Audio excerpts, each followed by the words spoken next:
2 years ago, Indiana Fever basketball was a footnote. The team drew modest crowds, finished below .500, and attracted little national attention. By 2025, the franchise had become one of the most watched teams in professional sports. The transformation traces directly to Caitlin Clark. Her arrival reshaped the Fever's offense and, more broadly, reshaped the league's commercial landscape. But the 2025 season also revealed a tactical vulnerability. Opposing teams discovered that sustained physical pressure on Clark disrupted Indiana's rhythm. The strategy worked often enough that it became a blueprint. The front office, led by returning executive Kelly Krauskopf, entered the 2026 offseason with a defined set of objectives. Indiana needed to retain its backcourt, add capable wing defenders, increase frontcourt size, and develop reliable guard depth for minutes when Clark was off the floor. Reports indicated that more than 15 free agents had expressed interest in Indianapolis before formal negotiations began. The first priority was Kelsey Mitchell. Clark publicly identified Mitchell as the team's most important offseason decision. Mitchell's ability to create her own shot forces defenses to divide their attention, preventing opponents from concentrating resources on Clark alone. The Fever were expected to use a core designation to retain her before she reached open market discussions. Together, Clark and Mitchell averaged close to 45 combined points per game in 2025. The most prominent external target was Satou Sabally. At 6'4", Sabally combines the ball handling range of a guard with the size to defend multiple positions. In 2025, she ranked among the league's most complete players. Her fit alongside Clark and Aaliyah Boston was considered unusually clean.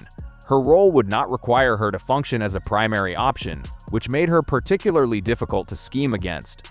While defenses account for Clark's shooting range and Boston's post presence, Sabally's value comes from her movement off the ball and her ability to convert in transition. Frontcourt depth was a secondary concern, with a direct connection to that first one. Azura Stevens, listed at 6'6", represented the type of length Indiana's interior had lacked. In 2025, Boston was frequently asked to guard players physically larger than her while simultaneously anchoring the offensive system in the paint. Adding Stevens would allow Boston to operate in a more natural role, one that uses her defensive versatility and her ability to pass from the high post, while Stevens absorbs the load of guarding the league's larger centers. The veteran dimension of the roster carried its own logic. Nika Ogwumike brings a championship, a Most Valuable Player award, and a reputation for steady leadership in high-pressure situations. Indiana has been, by design, a young team. Veteran composure in late-game scenarios is a different resource than talent, and one the Fever have periodically lacked. Ogwumike's presence would address that gap without requiring a significant role adjustment from any of the core players. One of the clearest weaknesses from the 2025 campaign was Indiana's performance during Clark's rest periods. The team had a documented tendency to surrender leads in the minutes she spent on the bench, and the deficit often compounded quickly. The solution being pursued was experienced backup guard play. Players like Odyssey Sims or Ari McDonald, who have run competitive offenses and maintained composure under defensive pressure. Keeping those possessions close, rather than requiring Clark to recover a large gap upon returning, was identified as one of the most direct paths to better overall results. Two additional possibilities carried more uncertainty. Liz Cambage, who last played in the WNBA in 2022, had been mentioned in connection with the league's returning players. Indiana's updated training facilities were cited as a potential draw. A roster combining Cambage, Boston, and Sabally across the frontcourt would present significant matchup problems, though the risks associated with reintegrating Cambage into a team context were widely acknowledged. Kennedy Carter's situation was somewhat different. After a high-scoring season in Chicago, Carter established herself as one of the more difficult individual scorers in the league to contain. Previous friction at other stops was attributed partly to the responsibility of carrying teams through difficult stretches.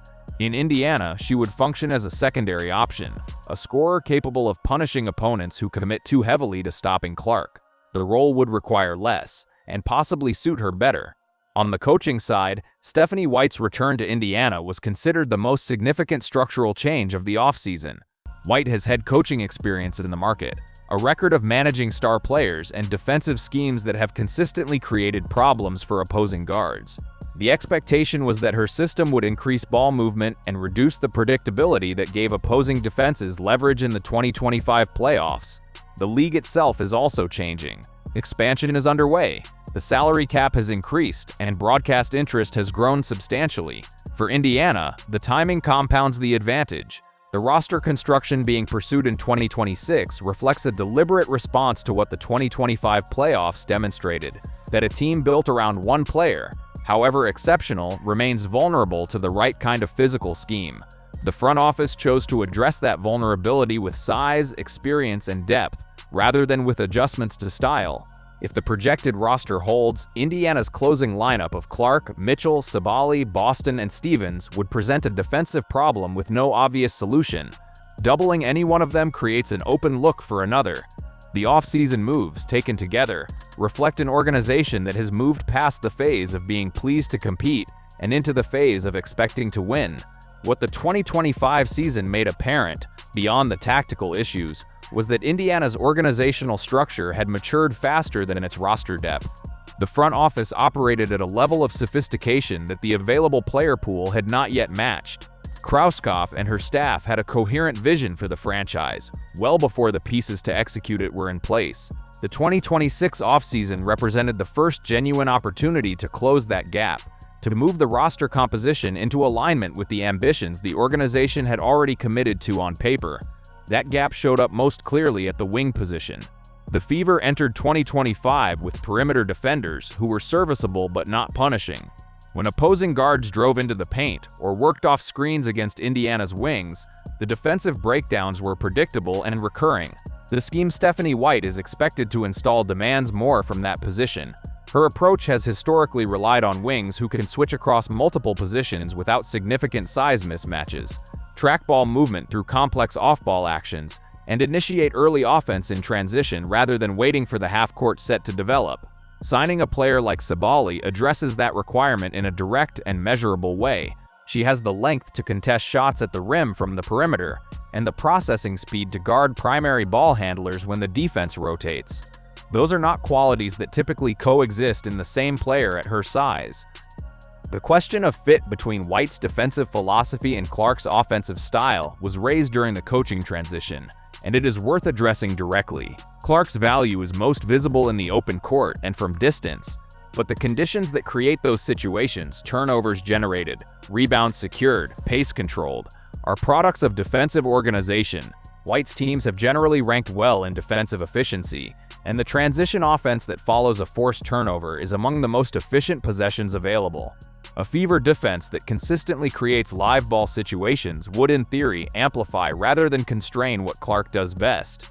The alignment between the two approaches is a structural one, not dependent on any individual personnel decision.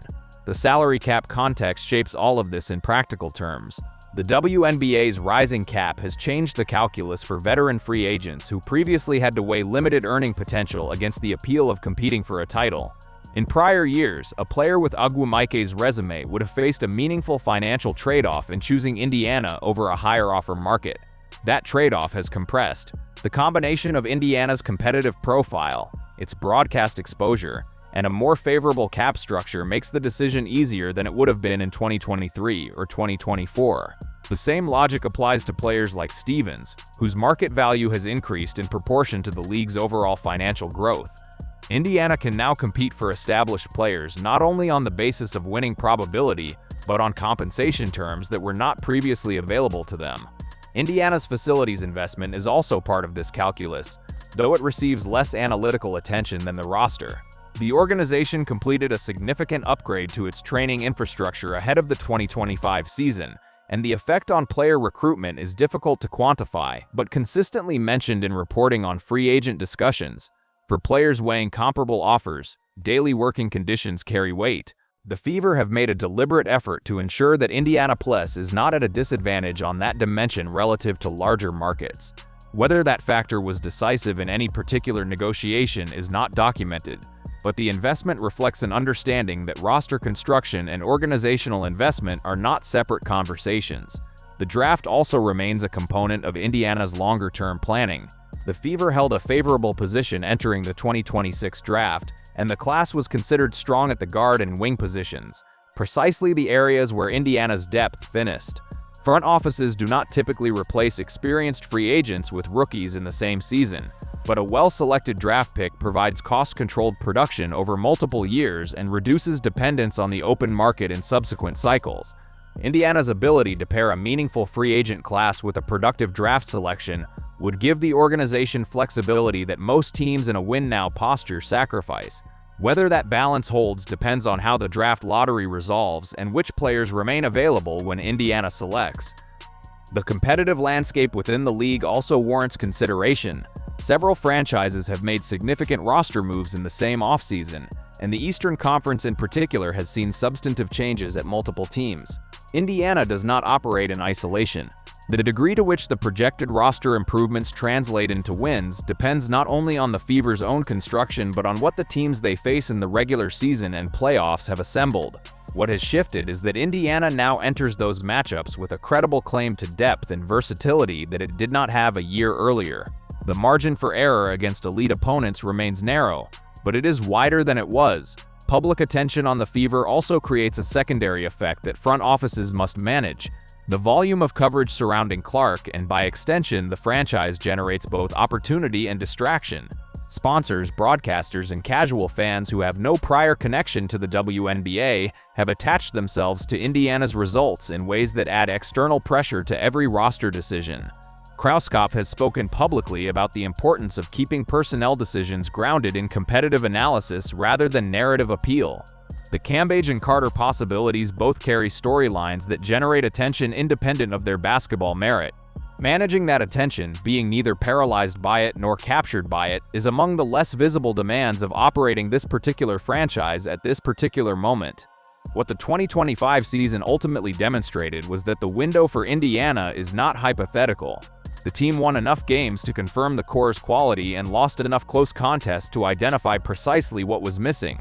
That kind of partial success is more instructive than either a dominant season or a collapse would have been. The front office now knows, with a degree of specificity that most teams do not have, what the roster needs to do in order to compete for a title, rather than simply compete. The offseason moves, taken individually, each address one of those identified needs. Taken together, they represent a coherent attempt to convert a team that proved it belonged into one that is structurally capable of winning. Whether the construction holds, whether the players stay healthy, whether the new pieces integrate within a compressed preseason schedule, whether White's system takes hold quickly enough to matter in the opening weeks, involves variables that no front office fully controls. What Indiana has done is reduce the number of areas where those variables can cause significant harm. A roster with proven depth at guard, reliable length at forward, and experienced leadership in the locker room absorbs individual failures better than one built around a smaller core. The margin for error has been deliberately widened. That is, in the end, what off-season construction is designed to accomplish.